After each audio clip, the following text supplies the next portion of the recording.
Est-ce que vous saviez que le sel tue en moyenne 1,5 million de personnes par an? Si vous voulez en savoir plus, je vous invite à regarder cette vidéo.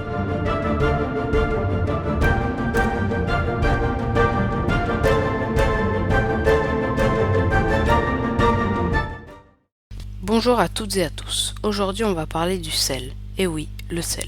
Comme je vous l'ai dit, le sel tue en moyenne 1,5 million de personnes par an. Tout ça à cause de sa consommation excessive. Le monde entier mange trop salé, surtout les habitants des pays développés. Alors que l'OMS recommande de ne pas manger plus de 5 grammes de sel par jour, les Français en mangent environ 8,5 grammes et les Américains presque 10 grammes.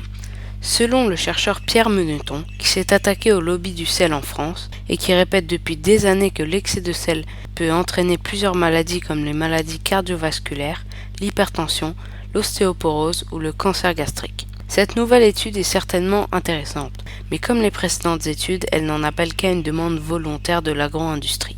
On entend d'ici les géants du sel rigoler, car ce n'est pas de sitôt que surviendra une autorégulation.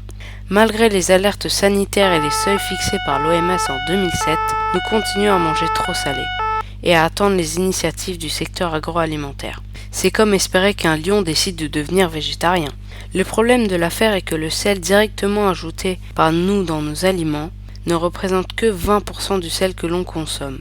Il faut ajouter à cela tout le sel caché, c'est-à-dire celui présent à l'état naturel dans les produits ou celui ajouté lors de leur fabrication. On n'imagine pas à quel point le sel est omniprésent dans la nourriture. Une part de pizza, c'est 1 gramme de sel, pourquoi pas, mais 2 pains au lait industriel, c'est aussi 1 gramme de sel. Traquer le sel passe donc aussi par une inspection fastidieuse des étiquettes, même ceux qu'on ne soupçonne pas, comme les pâtisseries. Une des solutions actuellement à l'étude en France serait de taxer les produits contenant trop de sel. Vous pouvez aussi arrêter d'en rajouter dans vos assiettes. Courage! J'espère que cette vidéo vous a plu. Si vous l'avez aimé, je vous invite à lâcher un pouce bleu et à vous abonner à la chaîne. Pour ne rater aucune vidéo, je vous invite aussi à activer la cloche. Bye et à la semaine prochaine!